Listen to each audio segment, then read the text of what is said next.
আজি আমি এই ভিডিঅ'টোত আলোচনা কৰিম অসমীয়া সাহিত্যত এখুত ককাইদেউ নামেৰে পৰিচিত নৱকান্ত বৰুৱাৰ বিষয়ে। তো বলকচোন ভিডিঅ'টো আৰম্ভ কৰোঁ।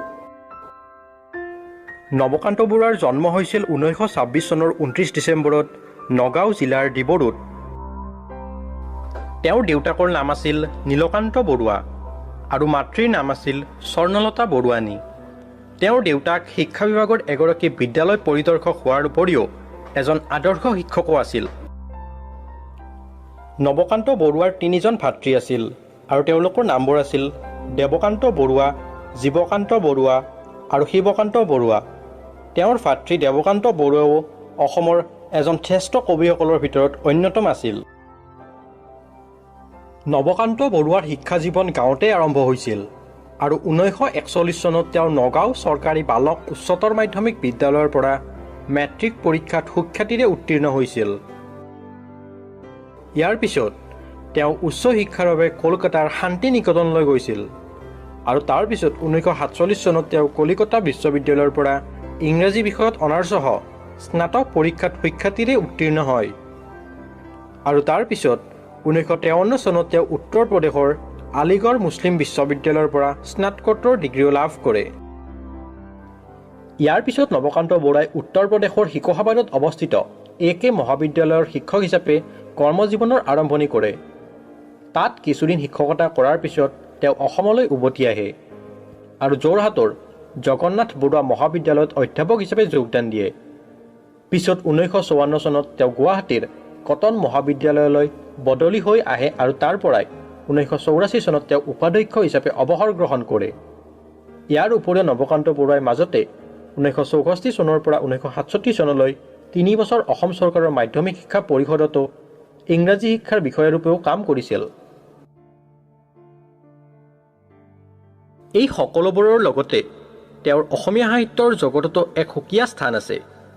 1990 চনত বিশ্বনাথ চাৰিআলিত বহা অসম সাহিত্য সভাৰ অধিৱেশনত তেওঁ সভাপতিত্ব কৰিছিল। অসমীয়া সাহিত্যত তেওঁৰ জনপ্ৰিয় ছদ্মনামটো হৈছে এখুত ককাইদেউ। এসময়ত তেওঁ সীমা দত্ত ছদ্মনামেৰেও বহুতো কবিতা ৰচনা কৰিছিল। নৱকান্ত বৰুৱাৰ কবিতাবোৰত ৰবীন্দ্ৰনাথ ঠাকুৰ, এলিয়ট, হুইটমেন তথা খলিল জীৱানৰ কবিতাৰ কিছু প্ৰভাৱ দেখা পোৱা যায় যদিও এক নিজস্ব স্বকীয়তা তেওঁৰ কবিতাবোৰত প্ৰকাশ পায়। তেওঁ ৰচনা কৰা কেইটামান বিখ্যাত কবিতা হ'ল মনত পৰেনে অৰুন্ধতী, ইয়াত নদী আছিল, পলস, মহাকাব্যৰ পাণ্ডুলিপি। ইয়াৰ উপৰিও তেওঁ বহুতো কবিতা পুথি, উপন্যাস আৰু বহুতো অন্যান্য গ্ৰন্থ ৰচনা কৰিছিল। তেওঁ ৰচনা কৰা কবিতা পুথিবোৰ হ'ল হে অৰণ্য হে মহানগৰ, জ্যোতি আৰু কেইটামান স্কেচ, এটি দুটি 11টি তৰা, ৰত্নাকৰ, ৰাৱণ, সূৰ্যমুখীৰ অংগীকাৰ, মূৰ আৰু পৃথিৱী, এখন স্বচ্ছ মুখাৰে, দলঙৰ তামি ঘোঁৰা আৰু সম্ৰাট।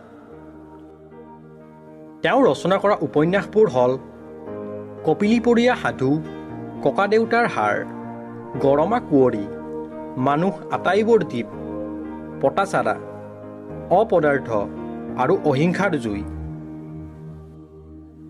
তেওঁ ৰচনা কৰা অন্যান্য গ্ৰন্থবোৰ হ'ল অসমীয়া চন্দ্ৰশিল্পৰ ভূমিকা, শিয়ালি পালেগৈ ৰতনপুৰ, আখৰৰ জখলা, মনৰ খবৰ, ভট উকাৰে ভূ, জনা নজনাৰ খেল। তেওঁ অনুবাদ কৰা গ্ৰন্থকেইখন হ'ল 100 কবিতা, আহত মৰাল, নজৰুল ইছলামৰ কবিতা, মুক্তধাৰা আৰু কবিৰাই কয়। ইয়াৰ উপৰিও তেওঁ বহুতো সন্মান আৰু স্বীকৃতিও লাভ কৰিছিল। 1974 চনত তেওঁ মোৰ আৰু পৃথিৱী গ্ৰন্থৰ বাবে অসম প্ৰকাশন পৰিষদ বঁটা, 1975 চনত ককাদেউতাৰ হাড় উপন্যাসখনৰ বাবে সাহিত্য অকাডেমী বঁটা, 1976 চনত পদ্মভূষণ সন্মান আৰু 1993 চনত তেওঁ অসম উপত্যকা সাহিত্য বঁটাও লাভ কৰিছিল। অসমীয়া সাহিত্যত এখুত ককাইদেউ নামেৰে জনপ্ৰিয় এইজন মহান ব্যক্তিৰ 2002 চনৰ 14 জুলাই তাৰিখে মৃত্যু হৈছিল।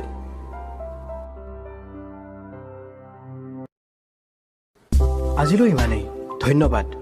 যদি ভিডিঅ'টো ভাল পালে লাইক কৰিব, শ্বেয়াৰ কৰিব, কমেণ্ট কৰিব আৰু যদি এনেকুৱা ধৰণৰ ভিডিঅ' আপুনি চাই থাকিব বিচাৰে তেন্তে মোৰ চেনেলটো ছাবস্ক্ৰাইব কৰি ল'ব।